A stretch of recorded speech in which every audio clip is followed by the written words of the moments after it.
નમસ્તે. આપણે અપૂર્ણાંક સંખ્યાઓ શીખી રહ્યા છીએ, બરાબર?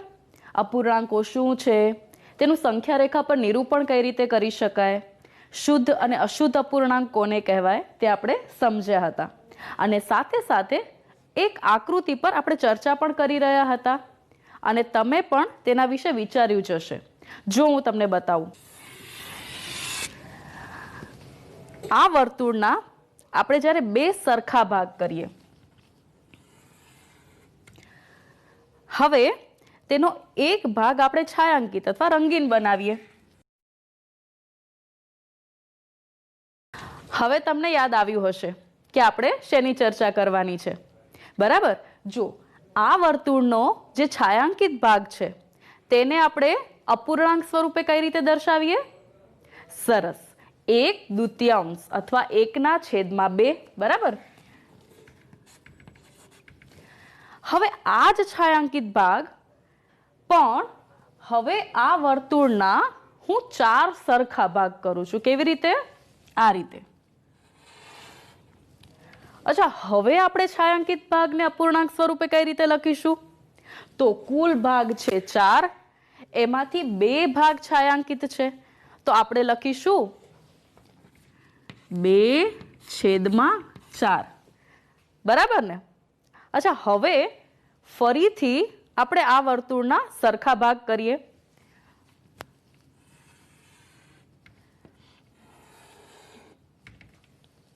હવે કેટલા ભાગ થયા? કુલ 8, અને એમાંથી છાયાંકિત ભાગ કેટલા છે? 1, 2, 3 અને 4, બરાબર? તો હવે આપણે તેને અપૂર્ણાંક સ્વરૂપે લખીશું 4/8.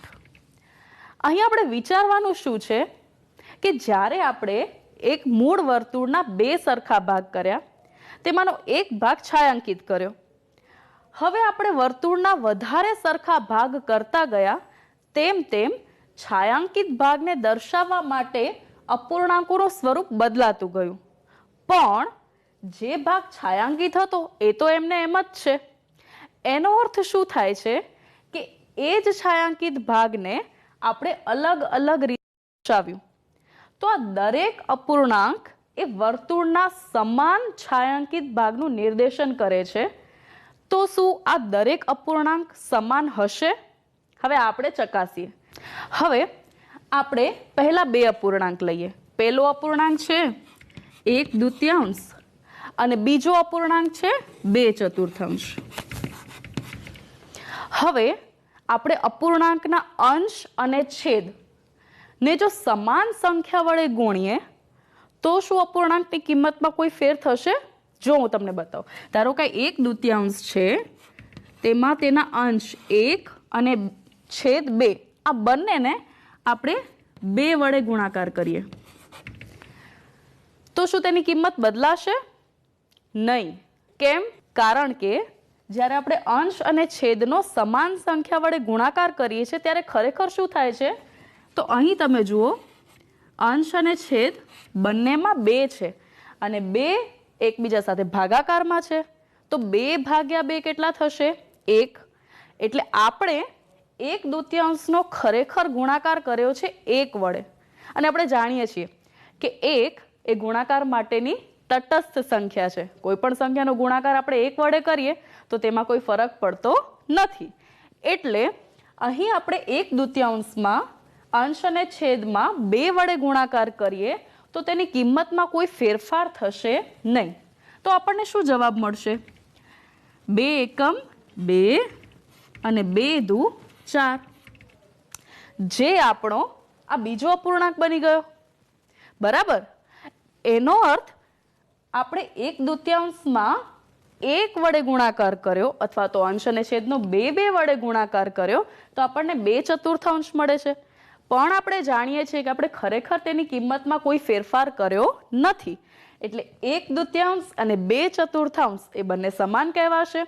જે આપણે અહીં જોઈ શકીએ છીએ કે વર્તુળના સમાન ભાગને આપણે અલગ અલગ અપૂર્ણાંક વડે દર્શાવેલા, તેમ છતાં એ સમાન ભાગનું નિર્દેશન જ કેમ કરે છે? અચ્છા, હવે જુઓ, અહીંયા 2/4 આપણે અંશ અને છેદમાં સમાન સંખ્યા વડે ભાગાકાર કરીએ. કેવી રીતે? ધારો કે 2/4 અંશ અને છેદનો 2 વડે ભાગાકાર કરીએ. આવું કરીએ છીએ ત્યારે પણ ખરેખર અંશ અને છેદ બંનેમાં સમાન સંખ્યા છે, એટલે આપણે તેનો 1 વડે ભાગાકાર કરીએ છીએ. અને આપણે એ પણ જાણીએ છીએ કે કોઈ પણ સંખ્યાનો ભાગાકાર 1 વડે કરીએ તો એ તે જ સંખ્યા મળશે. બરાબર? એટલે હવે જો 2/2 કેટલા થશે? 1. અને 4/2 કેટલા થશે? 2. તો આપણને આ અપૂર્ણાંક મળ્યો. તો આપણે કહી શકીએ કે કોઈ પણ અપૂર્ણાંકના અંશ અને છેદનો ગુણાકાર અથવા ભાગાકાર સમાન સંખ્યા વડે કરવામાં આવે તો આપણને જે સંખ્યા મળશે એની કિંમત મૂળ અપૂર્ણાંક જેટલી જ હશે. જેમ કે અહીંયા ગુણાકાર કરવાથી આપણને અપૂર્ણાંક મળે છે, તેની કિંમત પણ મૂળ અપૂર્ણાંક જેટલી છે. અને અહીં અંશ અને છેદનો સમાન સંખ્યા વડે ભાગાકાર કરવાથી પણ આપણને જે કિંમત મળે મૂળ અપૂર્ણાંક જેટલી જ હશે. તો આવા અપૂર્ણાંકોને કહેવાય સમ અપૂર્ણાંક. સમ અપૂર્ણાંક એટલે શું? કોઈ પણ સંખ્યાના અંશ અને છેદને સમાન સંખ્યા વડે ગુણીએ અથવા ભાગીએ તો આપણને જે અપૂર્ણાંક મળે તે અપૂર્ણાંક મૂળ અપૂર્ણાંકનો સમ અપૂર્ણાંક હશે. એટલે કે બંનેની કિંમત સમાન હશે.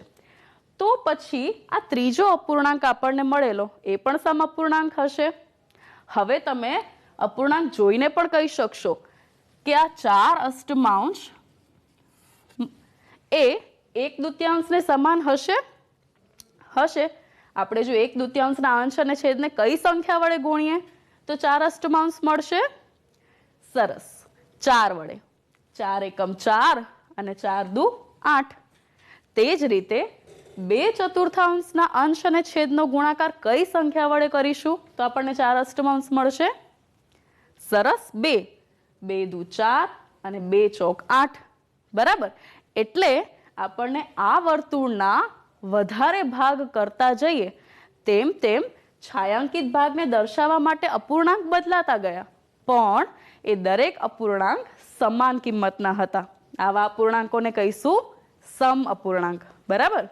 હવે અપૂર્ણાંક સમ અપૂર્ણાંક છે કે નહીં એ ચકાસવાની એક બીજી પણ રીત છે. જો હું 2 અપૂર્ણાંક લખું છું, 1/3 અને 3/9. આ 2 અલગ અપૂર્ણાંક છે. તમે કહી શકો કે આ સમ અપૂર્ણાંક છે કે નહીં? સરળતાથી કહી શકીએ, કારણ કે આપણે 1/3 અંશ અને છેદનો ગુણાકાર જો 3 વડે કરીએ તો આપણને મળશે 3 એકા 3 અને 3 તેરી 9. અથવા આપણે 3/9 અંશ અને છેદ ને સમાન સંખ્યા વડે ભાગીએ એટલે કે ભાગ્યા 3 કરીએ, 3/3 મળશે 1 અને 9/3 મળશે 3. તો આપણે કહી શકીએ કે આ બંને અપૂર્ણાંક સમ અપૂર્ણાંક છે. પણ જો આપણે કોઈ અલગ રીતે ચકાસી શકીએ તો ગુણાકાર અને ભાગાકાર સિવાય જે 2 અપૂર્ણાંક આપેલા હોય તેમાં એક અપૂર્ણાંકના અંશનો ગુણાકાર બીજા અપૂર્ણાંકના છેદ વડે કરીએ. 1 નવા 9. તે જ રીતે બીજા અપૂર્ણાંકના અંશનો ગુણાકાર પ્રથમ અપૂર્ણાંકના છેદ વડે કરીએ. 3 તેરી 9. બંનેનો ગુણાકાર જો સમાન મળે તો આપણે કહી શકીએ કે આ બંને અપૂર્ણાંકોની કિંમત સરખી છે, એટલે બંને સમ અપૂર્ણાંક છે. બરાબર? હવે તમે સમજ્યા હશો કે સમ અપૂર્ણાંક એક નવી રીત વડે પણ ચકાસી શકાય. જેમાં શું કર્યું આપણે? એક અપૂર્ણાંકના અંશનો ગુણાકાર બીજા અપૂર્ણાંકના છેદ વડે કરીએ અને બીજા અપૂર્ણાંકના અંશનો ગુણાકાર પ્રથમ અપૂર્ણાંકના છેદ વડે કરીએ. જો બંનેનો ગુણાકાર સરખો મળે તો તે બંને સમ અપૂર્ણાંક હશે. સમજાયું? હવે આ તો તમારે યાદ રાખવાનું જ છે. સાથે સાથે આપણે કંઈક નવું શીખીએ. ચલો, હવે અહીં છે અપૂર્ણાંકોનું અતિ સંક્ષિપ્ત સ્વરૂપ.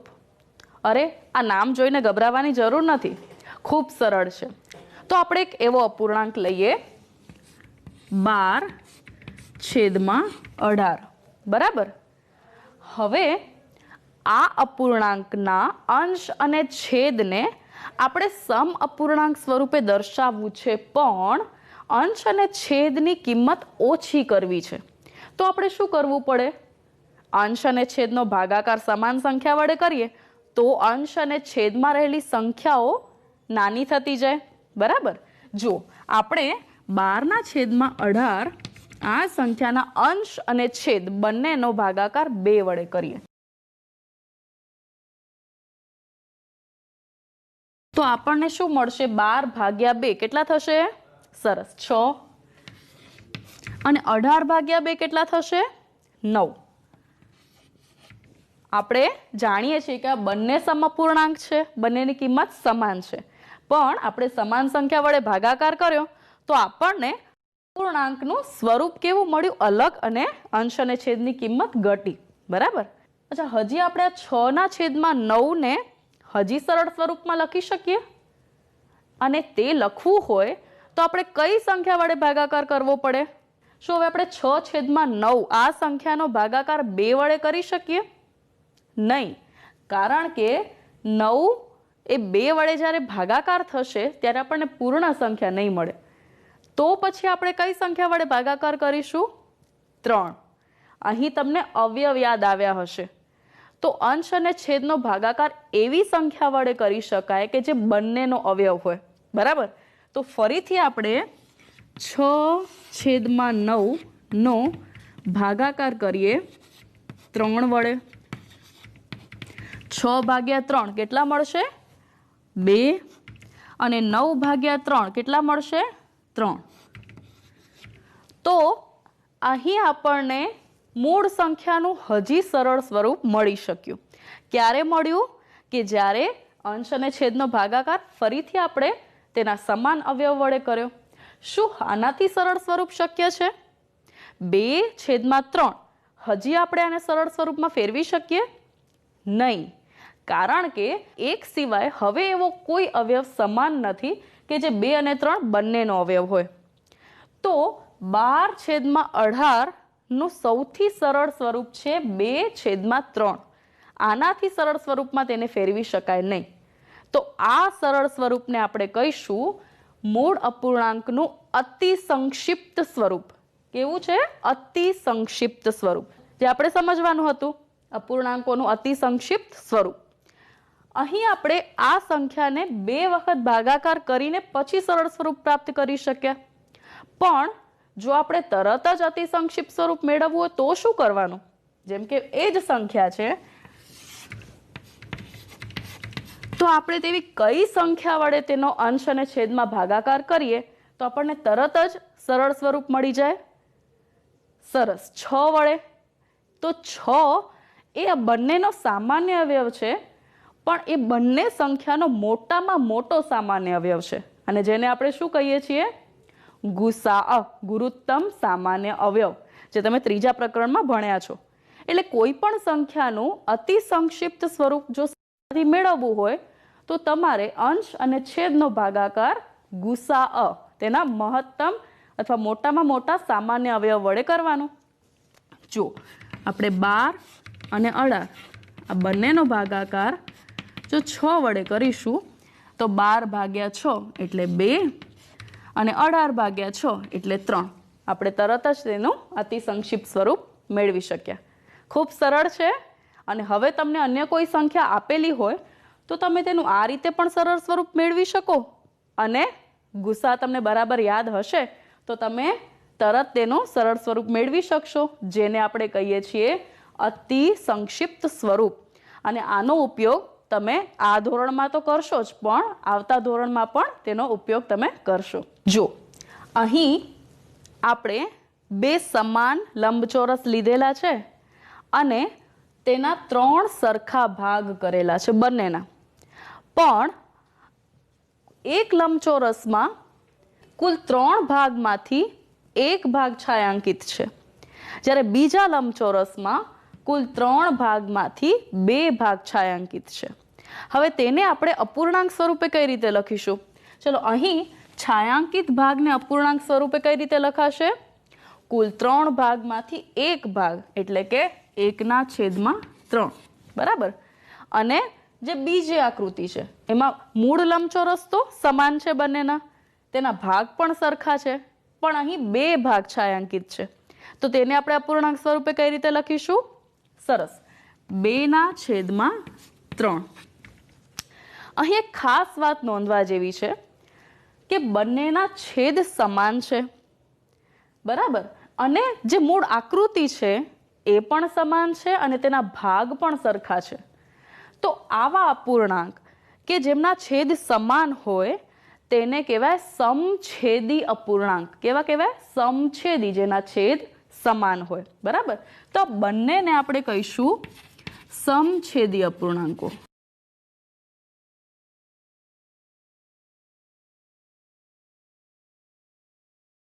હવે તમે એવું કહી શકો કે આ બંને સમછેદી અપૂર્ણાંક, બંનેના છેદ સરખા છે પણ અંશમાં સંખ્યા અલગ અલગ છે, તો તેની સરખામણી થઈ શકે?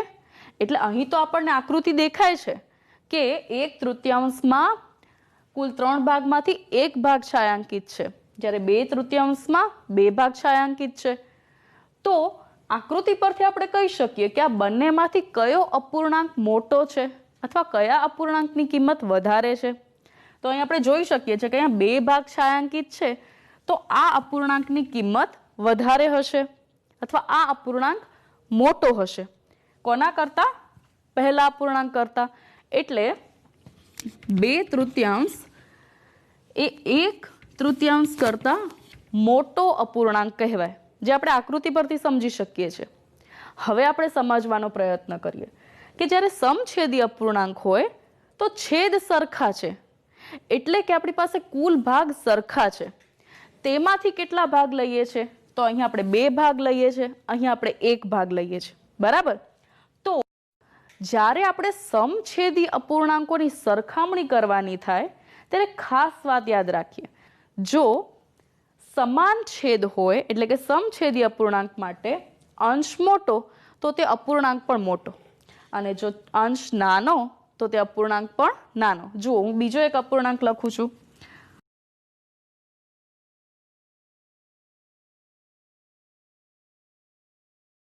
આ બંને અપૂર્ણાંક પણ કેવા છે? સમછેદી અપૂર્ણાંક છે. હવે તમે કહી શકો કે બંનેમાંથી કયો અપૂર્ણાંક મોટો છે?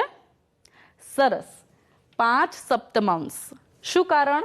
કારણ કે 5/7 અંશ એ બીજા અપૂર્ણાંક કરતા મોટો છે, છેદ તો બંનેના સરખા છે. તો હવે તમે સમઅપૂર્ણાંકની સરખામણી કરી શકો છો, અને આપણે સરખામણીની બીજી રીત પણ શીખ્યા, જેમાં એક અપૂર્ણાંકનો અંશનો ગુણાકાર બીજા અપૂર્ણાંકના છેદ વડે કરીએ. 5/35. તે જ રીતે બીજા અપૂર્ણાંકના અંશનો ગુણાકાર પ્રથમ અપૂર્ણાંકના છેદ સાથે, 3/21. જો અહીં ગુણાકારની કિંમત વધારે મળે છે એટલે આ અપૂર્ણાંક મોટો ગણાશે, બરાબર. આ રીતે પણ આપણે સરખામણી કરી શકીએ. આ આપણે વાત કરી સમછેદી અપૂર્ણાંકની. પણ જો અપૂર્ણાંકના છેદ સમાન ન હોય તો તેવા અપૂર્ણાંકોને આપણે શું કહીશું? વિષમછેદી અપૂર્ણાંકો. અને આવા અપૂર્ણાંકોની સરખામણી કઈ રીતે કરી શકાય? ચાલો સમજીએ. હવે જુઓ, અહીં આપણે વિષમછેદી અપૂર્ણાંકો લીધેલા છે, જે બધી જ સંખ્યાના છેદ અલગ અલગ છે. હવે આપણે આ અપૂર્ણાંકોની જો સરખામણી કરવી હોય તો શું કરવાનું? જ્યારે સમછેદી અપૂર્ણાંક હતા ત્યારે તો ખૂબ સરળ હતું કે છેદ તો સમાન છે, એટલે જે સંખ્યાનો અંશ મોટો તે અપૂર્ણાંક મોટો. પણ અહીં કોઈ અનુમાન કામ નહીં આવે, તો આવા અપૂર્ણાંકોની સરખામણી આપણે અલગ અલગ રીતે કરી શકીએ. સૌથી પહેલા આપણે એવું કરી શકીએ કે આ ત્રણેય અપૂર્ણાંકના છેદ સમાન કરીએ, તો પછી એ સમછેદી બની જશે અને તેની સરખામણી સરળ થઈ જશે, બરાબર. તો આપણે ત્રણેય અપૂર્ણાંકના છેદ જ્યારે સમાન કરવા હોય તો શું કરવું પડે? તો આપણે આ ત્રણેય અપૂર્ણાંકના છેદમાં જે સંખ્યાઓ છે તેનો લસા શોધવો પડે, જે તમે ત્રીજા પ્રકરણમાં ભણ્યા છો. અને તે લસા શોધ્યા બાદ આપણે ત્રણેય અપૂર્ણાંકના છેદને સમાન કરીએ અને પછી સરખામણી કરી શકીએ. ચલો તેનો લસા શોધીએ.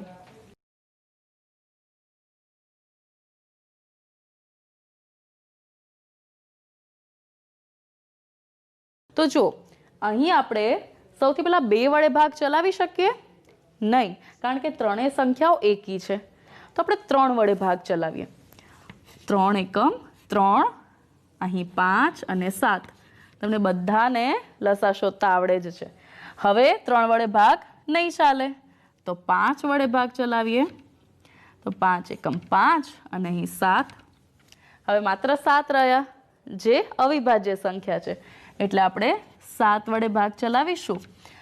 તો ત્રણેય સંખ્યાઓનો લસા આપણને મળશે 3 ગુણ્યા 5 ગુણ્યા 7 બરાબર 3 પંચા 15, 15 સત્તા 105. એનો અર્થ એ થયો કે આ ત્રણેય સંખ્યાના છેદ જો આપણે 105 કરીએ તો આપણે પછી તેના અંશની સંખ્યાના આધારે તેની સરખામણી કરી શકીએ. સૌથી પહેલી સંખ્યા છે 1/3. હવે તેના છેદમાં જો આપણે એનો લસા એટલે કે 105 કરવા હોય તો આપણે કોઈ ચોક્કસ સંખ્યા વડે તેના છેદનો ગુણાકાર કરવો પડે. પણ આપણે જાણીએ છીએ કે અપૂર્ણાંકની કિંમત બદલાય નહીં તે જ રીતે આપણે તેનો ગુણાકાર કરી શકીએ. અને તે કરવા માટે આપણે શું કરવું પડે? તેના અંશ અને છેદનો ગુણાકાર સમાન સંખ્યા વડે કરવો પડે. તો 1/3 ના અંશ અને છેદને આપણે કઈ સંખ્યા વડે ગુણીશું તો આપણને છેદમાં 105 મળશે? સરસ, 35. તો આપણને અપૂર્ણાંક મળશે 35 અને છેદમાં 105. આ 1/3 માટે થયું. તે રીતે 3/5. અહીં આપણે ગુણાકાર શેના વડે કરીશું? 7 તેરી 21 વડે. 21 તરી 63 અને છેદમાં 21 પંચા 105 અને છેલ્લે 5/7. તેનો ગુણાકાર આપણે કઈ સંખ્યા વડે કરીશું? 7 છે તો 5 તરી 15 વડે. તો 15 પંચા 75 અને છેદમાં 15 સત્તા 105. હવે આ ત્રણેય અપૂર્ણાંકોનો લસા લીધા પછી આપણને તેના સમ અપૂર્ણાંક મળ્યા અને જે બધાના છેદ સમાન છે. તો હવે આપણે સરખામણી કરી શકીએ કે જેનો અંશ મોટો તે અપૂર્ણાંક મોટો. બરાબર. તો અહીં કઈ સંખ્યાનો અંશ મોટો છે? અહીં અંશ મોટો છે એટલે કે 5/7. આ સંખ્યાનો અંશ મોટો છે લસા લેતા. તો આ અપૂર્ણાંક સૌથી મોટો છે. ત્યાર પછી આ બીજો અપૂર્ણાંક અને ત્યાર પછી આ અપૂર્ણાંક. તો આપણે અપૂર્ણાંકોની સરખામણી કરી શકીએ, તેને ચડતા કે ઉતરતા ક્રમમાં ગોઠવી શકીએ. પણ લસાની રીતે અપૂર્ણાંકની તુલના થોડી લાંબી પ્રક્રિયા છે. આપણે સરળતાથી પણ અપૂર્ણાંકોની સરખામણી કરી શકીએ જો આપણે સમજીએ. ફરીથી આપણે તે જ 3 અપૂર્ણાંક લઈશું.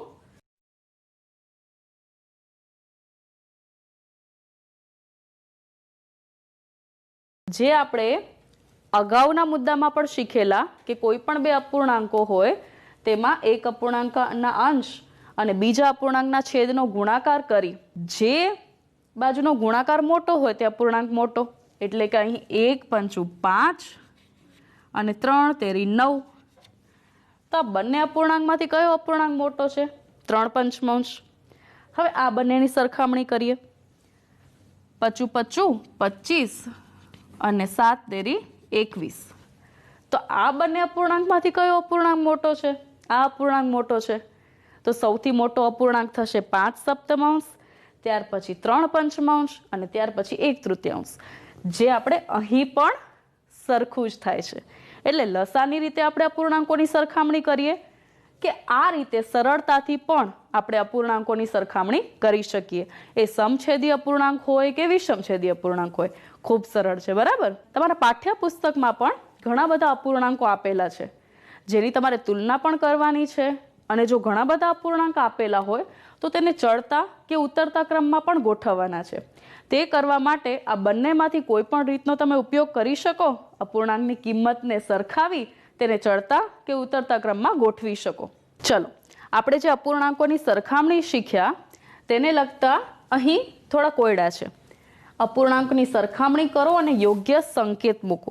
હવે યોગ્ય સંકેત એટલે કે આ બંને અપૂર્ણાંકમાંથી કયો અપૂર્ણાંક મોટો કે નાનો છે તે, અથવા બંને અપૂર્ણાંક સમાન છે તો તે રીતે આપણે યોગ્ય સંકેત મૂકીશું. જો સૌથી પહેલો અપૂર્ણાંક છે, હવે આપણે સરખામણીની ખૂબ સરળ રીત શીખ્યા છીએ, બરાબર? તો આ બંને અપૂર્ણાંકની સરખામણી કઈ રીતે કરી શકીએ? તો એક અપૂર્ણાંકના અંશ અને બીજા અપૂર્ણાંકના છેદનો ગુણાકાર કરીએ. 12 દુ 24 અને અહીં 6 6 36. તો કયો અપૂર્ણાંક મોટો થશે? 6/12. આ અપૂર્ણાંક પહેલા અપૂર્ણાંક કરતાં મોટો છે, તો યોગ્ય સંકેત કયો મુકાશે? આ રીતે, બરાબર? અહીં બીજો અપૂર્ણાંક. હવે અહીં જુઓ, આ બંને અપૂર્ણાંકના અંશ સમાન છે. આપણે સમછેદી અપૂર્ણાંક શીખ્યા કે જેમાં છેદ સમાન હોય, પણ જ્યારે અંશ સમાન હોય ત્યારે પણ આપણે કંઈક સમજી શકીએ કે એકના આપણે 7 ભાગ કરીએ અને એકના આપણે 4 ભાગ કરીએ તો કયા ભાગ મોટા બનશે? એક વસ્તુના તમે 7 સરખા ભાગ કરો અને એ જ વસ્તુના તમે 4 સરખા ભાગ કરો તો કયા ભાગ મોટા હશે? 4 ભાગ મોટા હશે, કારણ કે જેમ ભાગની સંખ્યા ઓછી એમ ભાગ મોટા બને, પણ જેમ ભાગની સંખ્યા વધતી જાય એમ એમ એ ભાગનું કદ ઘટતું જાય, બરાબર? એટલે જ્યારે અંશ સમાન હોય ત્યારે જેમ છેદ મોટો તેમ એ અપૂર્ણાંક નાનો થતો જાય. જો અંશ સમાન હોય તો જેમ છેદ મોટો તેમ તે અપૂર્ણાંકની કિંમત ઘટતી જાય. આ રીતે પણ આપણે સમજી શકીએ અને અપૂર્ણાંકની સરખામણી પણ કરી શકીએ. 4 એકમ 4 અને 7 એકમ 7. કયો અપૂર્ણાંક મોટો થશે? 1/4, કારણ કે એકના આપણે ઓછા ભાગ પાડીએ છીએ, બરાબર? તો અહીં યોગ્ય સંકેત આ રીતે મૂકી શકાશે. અહીં જો અહીંયા સમછેદી અપૂર્ણાંક છે. હવે યાદ કરો, બંનેના છેદ સરખા છે તો જે સંખ્યાનો અંશ મોટો તે અપૂર્ણાંક કેવો થશે? મોટો થશે. તો કયો અપૂર્ણાંક મોટો થશે? 5/5. અને અહીં ફરીથી તમે જુઓ કે બંને અપૂર્ણાંકના અંશ સમાન છે તો જેનો છેદ મોટો તે અપૂર્ણાંક કેવો થાય? નાનો થાય, બરાબર? એટલે અહીં 3/7 છે, આનો છેદ મોટો છે તો આ અપૂર્ણાંક નાનો થશે. એટલે આપણે આવો સંકેત મૂકીશું. અથવા આપણે ચકાસણી પણ કરી જઈએ. 7×3 = 21 અને 5×3 = 15. તો અહીં મોટી સંખ્યા મળે છે, આ અપૂર્ણાંક મોટો થશે. સમજાયું? તમારા પાઠ્યપુસ્તકમાં આવા ઘણા બધા અપૂર્ણાંકો આપેલા છે જેમાં તમારે સમઅપૂર્ણાંક પણ ચકાસવાના થાય અને અપૂર્ણાંકોને ચડતા કે ઉતરતા ક્રમમાં પણ ગોઠવવાના થાય. તો આ સરખામણીની રીતે અથવા તો લસાની રીતે પણ તમે આવા અપૂર્ણાંકોને સરખાવી શકો અને તેને ચડતા કે ઉતરતા ક્રમમાં ગોઠવી શકો, જે તમે ઘરે કરશો. આવતા ભાગમાં આપણે અપૂર્ણાંકોના સરવાળા અને બાદબાકી વિશે માહિતી મેળવીશું. આવજો.